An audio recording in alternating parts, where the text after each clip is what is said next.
Hi guys, good evening or welcome to Arunachal Pradesh. এয়া মোৰ মানুহজনী চাওক আপোনালোকক দেখুৱাই আছোঁ। এয়া অৰুণাচল ট্ৰেডিশ্যনেলৰ কাপোৰ বোৱা শিকি আছে। আমাৰ মাহীহঁতৰ ঘৰত আহিছিলোঁ, মানে সি ট্ৰাই কৰি আছে কেনেকুৱা বুলি আপোনালোকক দেখুৱাই আছোঁ। এয়া চাওক, এয়া পৰিয়ালটোৱে আহিছোঁ আৰু মাহীৰ ঘৰত।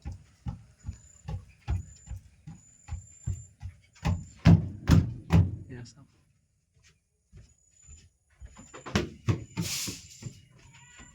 কাপোৰ বৈ আছে। একদিন আহিছে তাৰ কাৰণে কাপোৰ লগাই দিম বুলি কৈছে।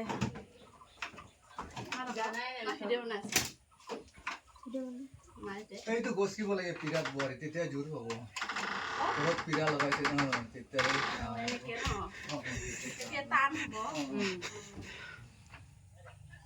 তাৰপিছত এইটোতো মাৰা হ'ল এতিয়া ইয়াত থাকে সিহঁতৰ একটা ইয়াতে।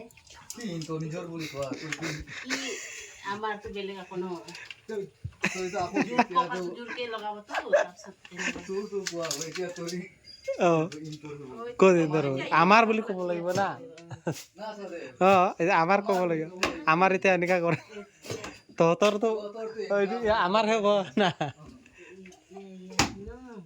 এতিয়া এইটো নবনাম, এতিয়া ফুল লগাব গাইছে এয়া চাওক, অৰুণাচলত আহিছোঁ। অৰুণাচলৰ ট্ৰেডিশ্যনেল কাপোৰ আমাৰ মানুহজনী বনাই আছে, আপোনালোকক দেখাই আছোঁ। ভালকৈ চাওক, এইটো আমাৰ মাহী হয়। এয়া মোৰ মানুহজনী অৰুণাচল ট্ৰেডিশ্যনেলৰ কাপোৰ বোৱা শিকি আছে। লাইফত প্ৰথমবাৰ দেখিছোঁ দেই। অৰুণাচল হয়, আমাৰ মাহী হয়। মাহীহঁতৰ ঘৰত আহিছোঁ। কিবা দেখিছিলোঁ, কিতাপত পাইছিলোঁ, তাৰপিছতে টিভিত দেখিছিলোঁ। নেপালী গীতে বনাই আৰু আজি বাস্তৱত দেখিছোঁ নাগা গীতা এনেকৈ বনাই আৰু গালং গীতা।